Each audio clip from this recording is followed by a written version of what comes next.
Hello again, fight fans. I am Jason Burgos for Sherdog.com, and prepare yourself for some Gale Force win level MMA talk because I am joined by a man who will be competing on December 14th at UFC 245.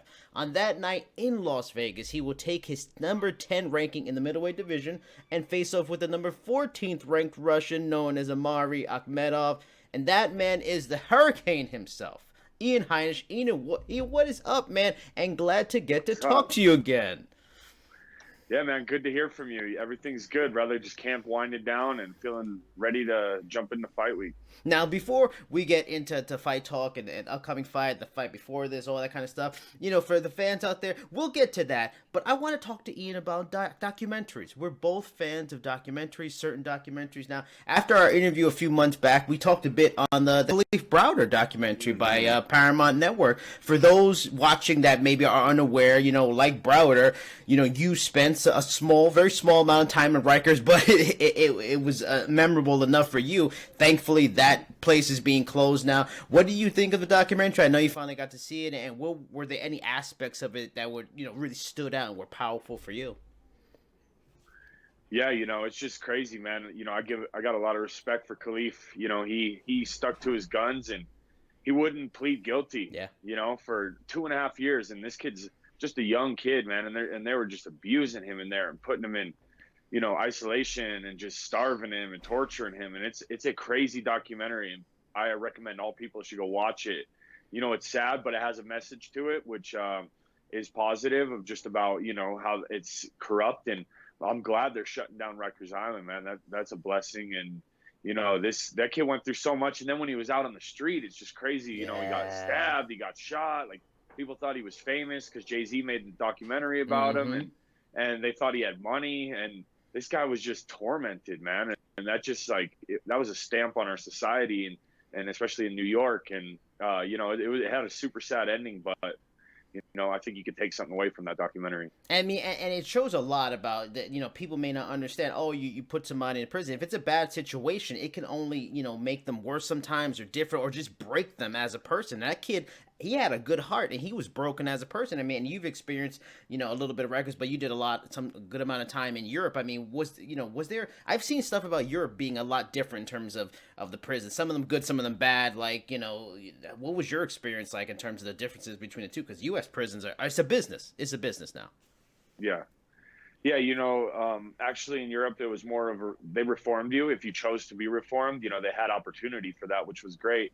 Taking Spanish classes, going to church, all the athletics I was able to do with wrestling, eventually letting me start my own MMA program and kind of like working up to a respect mod. But in Rikers, it's just what gang are you in? Who do you roll with? What clique are you in? And then basically, you took my chair, or you stood in front of me in line, and you're fighting over, these super petty things. But they're coming for your life over a chair. It's just crazy to how that worked. And, man, that kid just stuck in there, and the system, they wouldn't give him a trial. They wouldn't give him they wouldn't give him justice, man. Yeah. And he kept fighting because they want you just to plead guilty. Oh, you get a slap on the wrist, you're out. And basically they're telling, and he's like, I'm not pleading guilty because I didn't do it. And he stuck to his guns, and finally it was overturned as him being innocent.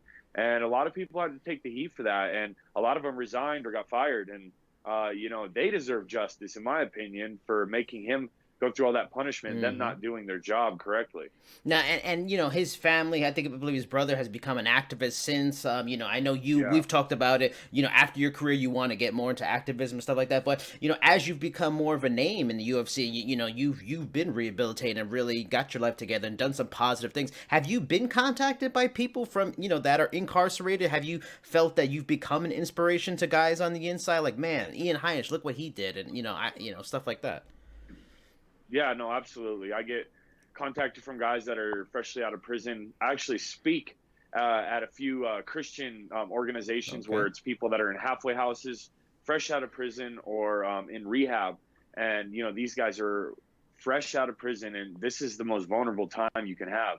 And for them to have programs like that, show them the goodness of God and get them on track and get them a job and stuff like that, that's super beneficial. And me being able to share my testimony, it just inspires people, man. And it really inspires me in turn. And I get people reaching out all the time on Instagram and Facebook, and as much as I can, I try to reach out and give them a message of positivity or encouragement. And my whole testimony is about hope. 6 years ago, I was rock bottom in a foreign prison cell and turned then in Rikers. And now I'm 10th in the world in the UFC about 5-6 years later. So if that doesn't give you inspiration or hope, I don't know what will. Now, and I don't know how deep your love of documentaries go. I'm a big documentary head. So I'm going to throw out a few documentaries that have become big in the last few years, see if you've watched them. And if you have some you want to suggest to me or people that watch this, please, by all means. But have you seen either Free Solo, that won an Oscar last year, The Central Park 5, or the one called The Jinx, The Life and Deaths of Robert Durst? Have you seen any of those? I saw those first two that you mentioned, Free Solo. What'd you think of Free Solo? Free Solo, I'm watching the end of that movie. I'm nervous. I know he lives, but I'm nervous watching that movie. Yeah, that just watching him free climb like that is insane. I mean, that dude's a savage. Like, that dude does not have fear, when he's going up there. And you get sweaty and nervous just watching him do that. He doesn't have a rope, even though he lives, like you said. So that was a good documentary. And then the other one about Central Park, it just it just kind of opens eyes too. Central Park, I mean, it's beautiful, but it's also very ghetto, and it just showed another corrupt part of our system, and just placing the blame on someone for something they didn't do. Have you ever dealt with something like that? Because Central Park 5, for the people that don't know, it deals a lot with interrogations and how people can be coerced into saying things that, like, in your time when you first got caught and stuff like that for the stuff you were doing, did you ever feel something like that, like interrogation, and it would try to coerce you into a certain direction? Yeah, I mean, I've dealt with a certain degree of it. The authorities are always trying to get you to say things or get you to do things that work in their benefit to make the case easier, less paperwork, or just to kind of get you to say something that you didn't really mean, or that can incriminate you. So I've been with that, but I mean, I got caught with drugs red-handed, so there was no really big investigation. But I just know, like, it's a message for you. If you get in trouble, keep your mouth shut, get a lawyer, let them deal with it, because they can just twist your words around and you can get in trouble for a crime you didn't do. Is there any documentaries that you love that for people out there that are watching this, that they should really take a look at and see? Let me think. Recently, some good documentaries. Actually, a good one that I watched is The Game Changer. Yes, I saw that too. Yep, I love that one. Yeah. I've been eating less meat because of it now. Yeah, I was kind of grossed out about eating meat after that a little bit, and not because of like the activist thing, but just kind of what it does to your body. And my last fight, I ate a ton of meat and I didn't feel that good in the fight. So, and I have been switching over to eat mostly plant-based, and I feel better. So. That was very interesting. I don't believe everything in there, especially speaking with my nutritionist, Tyler Minton. But that's a good documentary. What did your nutritionist feel that is maybe wrong about that movie? He was just saying that, the kind of the stuff they were saying, some of the research is just kind of, people can jazz it up and speak in fancy words and kind of get that, eating a little bit of meat is not bad for you. It's not going to, especially when you're younger, it's not gonna, you don't have to worry about your cholesterol and stuff like that as much. And if you go to his Instagram page, he speaks more on that. Another documentary I've been watching too was what's it called? It's Things Explained, or and it just goes on about cults, about on Netflix, right? Yeah, Netflix, I love that show. Yeah, that show's awesome. Yeah, it just ended. The recent one was Diamonds. Which is pretty interesting. It has a lot of interesting topics on it, and it just explains the history behind it, and then, all the billionaires on the planet and what they do. That's a good one. I love the episode about where they were explaining how the stock market works, in terms of like the stock market isn't really a show of how the world is doing financially. Like, perfect, our stock market is really good right now, but there's like the middle class is disappearing, and there's a lot of there's a wage gap now. So that show is awesome. But we're here to talk fighting and what's coming up and what's going on. But before we get to this fight coming up, I want to go back and talk about the Brunson fight, and that's when I talked to you before that one. Before we get to specifics on the fight itself, there really seemed to be a lot of momentum behind you, and even on a media and a fan interest level leading into that fight. Many saw you as an on fire, rising star in the division. Your recent wins, your rankings really put you in a hot spot. But as we talked a bit about last time, Brunson is a weird guy in that some fights he can be head scratching weird in his performance, and other nights he shows the potential of how good he could be. And it seemed like you got the very good version of him after the momentum you have built in the last few years after that loss. Was it a tough loss to get by? Was it a type of thing after the fight you would just kick yourself like, damn, missed opportunity. I could have did this. If I win, it really could have helped me push me up in the rankings more. Mm-hmm. Well, yeah, you always look back when you lose and, what if.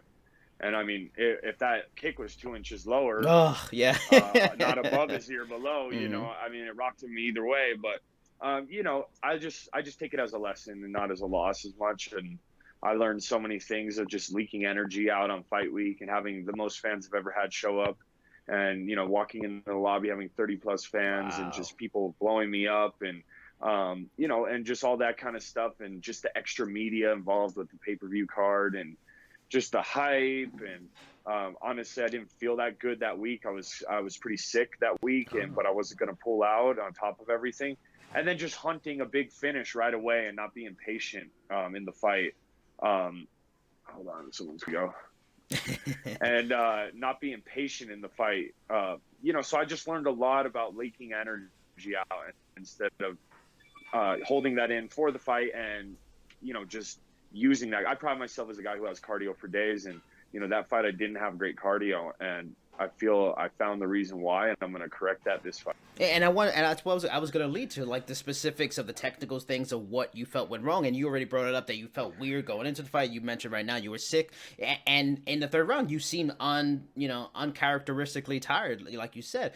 How much did you have, like flu? Was it just like a bad cold? Was it other stuff? Like how bad were you going into the fight week?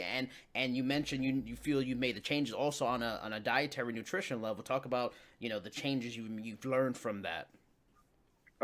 So it was just kind of thing. I had a virus. It's called Epstein-Barr virus, and my liver enzymes were through the roof. That week I got up tested at the PI after, but it was with the new nutritionist, and they basically gave me mostly meat, which I'm used to eating vegetables, and I just didn't feel good. I felt like crap, and I kept telling like my wife, and finally she was like, "You got to just stop saying it. You're gonna fight either way." So I tried to block that out, and like I said, with the fans and the family and all the people around all the time, and people pulling me in millions of directions, and all the media, and then me just thinking I felt like crap warming up in the back, and I was like, you know what, I got to go out there and finish Brunson. And I was trying to get him emotional, and like you said, he showed up.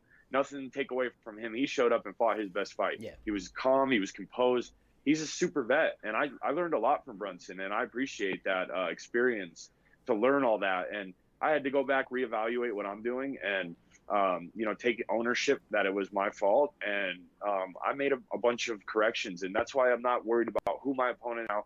I've just been focusing on me, my mistakes, and how I'm going to correct them, and go have fun on Saturday, December 14th. And like I mentioned earlier, there was a momentum for you. There was people were on the Ian Heinisch trade. Like a lot of people were feeling, your rise in the division. And you mentioned, just a lot of pull in terms of responsibility, media-wise, fan. Like, what is that like when you have that switch over? Because I'm sure a lot of fighters go through it. You're kind of used to a certain thing, and then all of a sudden your popularity booms, and then you're dealing with stuff you haven't dealt with before in the middle of a fight camp. Like, how did it affect you when you mentioned all 30 fans all of a sudden? Is it like taking away, like you're trying to be a cool guy, signing autographs, taking pictures, and maybe you're not getting to train, maybe you not getting to rest as much, especially for you. You were sick. How did it affect you?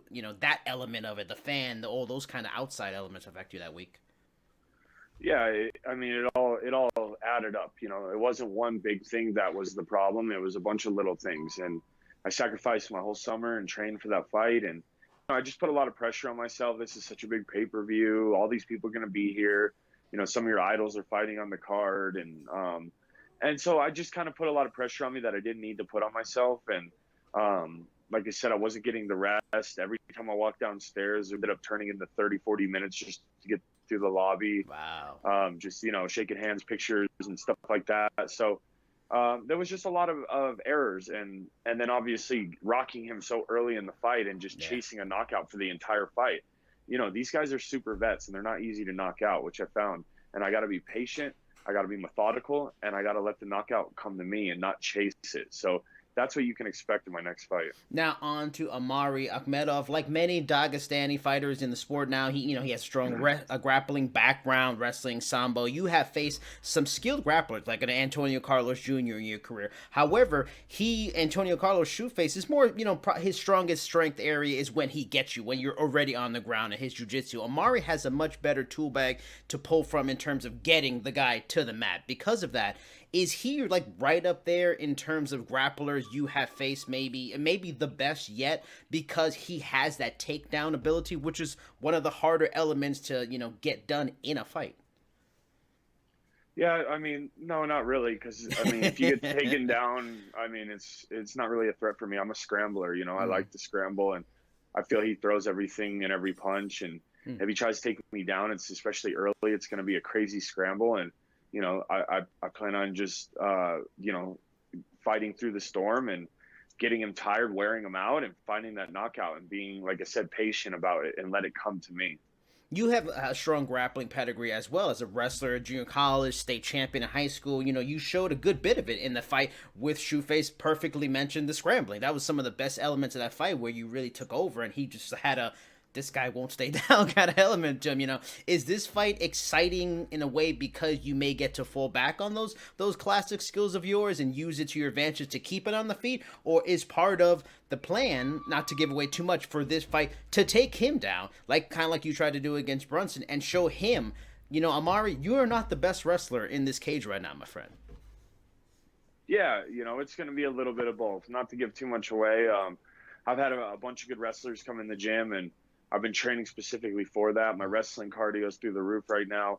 I'm going against strong, bigger wrestlers than me, so I feel he's the smaller man. And I'm just going to mix everything up. You're going to see every tool, and I'm just going to showcase the skills that I have and shine Saturday night. What are your thoughts away from the fight and just the division, the UFC, the sport in general? What are your thoughts on a guy like Darren Till being ranked number 5 in the division already? Now, granted, he beat top-level fighter in the division in Kelvin Gastelum in his first outing, but, you worked a very long time, a very hard time to get into the top 10 and get big fights. Does that bother you at all, or is it less about where he's ranked and more about getting those big fights right away that you've worked so hard to try to get? Yeah, I've gotten big fights right off the bat, too. I've been UFC for a year, and I'm top 10, so no, it's whatever. I saw Uriah Hall actually post something. He was like, "You're not the money fight, and the reason everyone's calling you out is because you're like the guy who skipped the line at the Starbucks, and everyone wants to beat him up for that." Yeah. Yeah. So, yeah. No, the rankings or whatever. Everyone's, people are going up. People are coming into our division. New champion. There's a lot of things moving around in the division. A lot of moving pieces. I feel I have a lot to prove this fight. I need to solidify my spot in the top 10. And I need to just focus on me, and then after I win this fight, I should have a good call out for another fight. Climbing the ladder. Well, and perfectly transition again into the next question, because that's what I was going to ask about. Going with the assumption that you win on the 14th, who would you like to face next? In the ranking area you are at, at number 10, there are some really fascinating possibilities. A fight with you and, say, Edmund Shabazian makes a lot of sense. Uriah Hall, you mentioned, that'd be a really fun fight. Maybe Jack Hermanson at number 5, that'd be a fun fight. You talking about Colo, are any of those fights you'd be interested in possibly next after a win? Yeah, I have my eye on Jack Hermanson because, obviously his ranking, and I like his style, and I think we would just be able to put on a good show for the fans. And, that Edmund guy, too, I'd like to really make it a brawl and kind of test him in a different way that I think he's been tested, see how his ground game is. But, yeah, I'm going to talk with my coaches and manager in Fight Week, and we'll have a name. So just stay tuned December 14th, and you guys will find out. What'd you think of Israel Adesanya's performance against Robert Whittaker? I've always been a big fan of Robert Whittaker. Feel like he's been highly underrated, even in terms of the pound-for-pound rank. He's a fantastic champion of the division. For what Israel Adesanya did against someone of his ilk and his level, what'd you think of that performance? Yeah, I thought Israel looked great, you know, and I felt like Robert Whitaker might have been a little bit of cage rust, but Mm, you know, he had his night, man. Like Robert Whitaker said, when we're swinging like that, you know, I feel like his you know, his fight IQ wasn't really there hmm, after the first round getting dropped. He went back to striking right. instead of, you know, maybe making it a grappling match for a little bit to kind of get your wits back. But you know, he'll bounce back, and you know, look forward to someday hopefully fighting him. Now I want to ask you about your nickname, the Hurricane. That, that's a name that a lot of fighters seem to have. Now, what in particular is the story to how you got the name? Because where you come from in the country, it's not a hurricane region. How did you Yeah. get the Hurricane? You know, it actually came from Ruben Carter, the boxer, and Okay. you know he did 2 years in prison, Ah, came right, right, out, right. he was a world champ after that, and obviously a lot of other things happened, but you know that's kind of what I plan. I did about 2 years in prison, and I'm coming out and plan on being a world champ, and it goes good with my last name. I like the ocean, you know. There's a few reasons why, so it's awesome.